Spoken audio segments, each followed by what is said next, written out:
সেটা মেনে চলুন, আপনার ধর্মীয় অনুষ্ঠান আপনি পালন করুন, আমরা আপনাদের সঙ্গে সহযোগিতা করতে প্রস্তুত আছি। কিন্তু কোনো উপার কোনো ডিজে যদি বাজে আমি স্পট থেকেই তুলে নিয়ে আসবো, বা এখন থেকে আমার নজরদারি চলছে যে রাস্তাতেও যদি কোনো ডিজে মেশিন ভাড়া কোথাও যাচ্ছে সেই ডিজে মেশিন আমি কিন্তু সিজ করে দেব। কোন রকমের ডিজে সাউন্ড বরদাস্ত করা হবে না। কোনো অস্ত্র শস্ত্র নিয়ে প্রশাসন বা মহরমের মিছিল বা যে কোনো মিছিল অ্যালাউ করা হবে না। যে সাউন্ড লিমিট মানুষ সহ্য করতে পারে, যে সাউন্ড লিমিটে আপনার ধর্মীয় বক্তব্য স্পষ্টভাবে শোনা যায়, সেই ধরনের সাউন্ড লিমিট হাইকোর্টের যে অর্ডার আছে, পলিউশন কন্ট্রোল বোর্ডের যে অর্ডার আছে, সেটা মেনে যদি আপনি চালান, পুলিশ প্রশাসন আপনার ওই ব্যাপারে হস্তক্ষেপ করবে না। কিন্তু ওই তুলতে গেলাম, এমন বক্স উঁচু করে দিলাম লাইনে টাচ করছে, এমন বক্স উঁচু করে দিলাম আপনার সামনের লোক তার পাশের জনকে কি বলছে শোনা যাচ্ছে না, এগুলো চলবে না।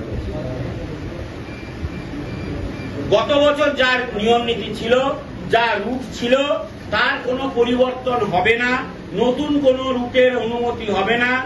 রুট কেটে ছোট করে এই পাড়া দিয়ে চলে গেলাম হবে না। এবং ডিজে লাইট, এলইডি লাইটের যদি কিছু থাকে, কোনো কমিটি যদি নিজে থেকে করেন, রাস্তায় বেরোনোর আগে নিজেরা আপনাদের যে প্রাঙ্গণ আছে, যে আখড়া আছে, একবার চালিয়ে দেখে নেন তাতে কোনো রকমের কোনো অপ্রীতিকর শব্দ বেরোচ্ছে কিনা। কারণ ওই যে লোকটার কাছ থেকে ভাড়া নিচ্ছেন সেই লোকটা দেখা যাবে ওই মাইক্রো চিপটা অন্য কাউকে ভাড়া দিয়েছে, সে এডিট না করে আপনারটা চালিয়ে দিল, দিয়ে সেটাকে নিয়ে একটা অশান্তি হলো। এগুলো বরদাস্ত করা যায়। আপনাদের ধর্মের অনুষ্ঠান করা যাতে ভালোভাবে হয় সেটা দেখার জন্যই আমরা আছি। আপনার অনুষ্ঠানটাকে ভালোভাবে কমপ্লিট করার জন্য আমরা আছি। কিন্তু ওই যে বললাম কিছু কোচকে ছেলে আছে, এলেও চুলকে দিয়ে চলে গেল, ওকে চেন্নাই যেতে হলে চেন্নাই থেকেই তুলে নিয়ে আসবে।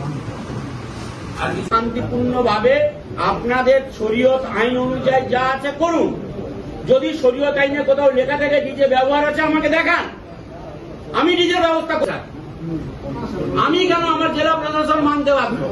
বিনা ডিজেতে কি মহরম হবে না? সবাই আমরা শপথ নিই না যে বিনা ডিজেতে আমরা মহরম করতে আসবো।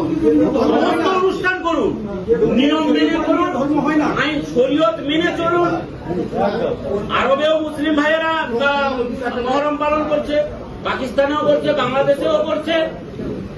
এটা মনের মধ্যে কোথাও যেন না হয় যে পুলিশ প্রশাসন আমার অনুষ্ঠানকে পরিচালনা করতে বাধা দিচ্ছে। পুলিশ প্রশাসন একটাই বাধা দেবে, বেআইনি কার্যকলাপ বাধা দেবে।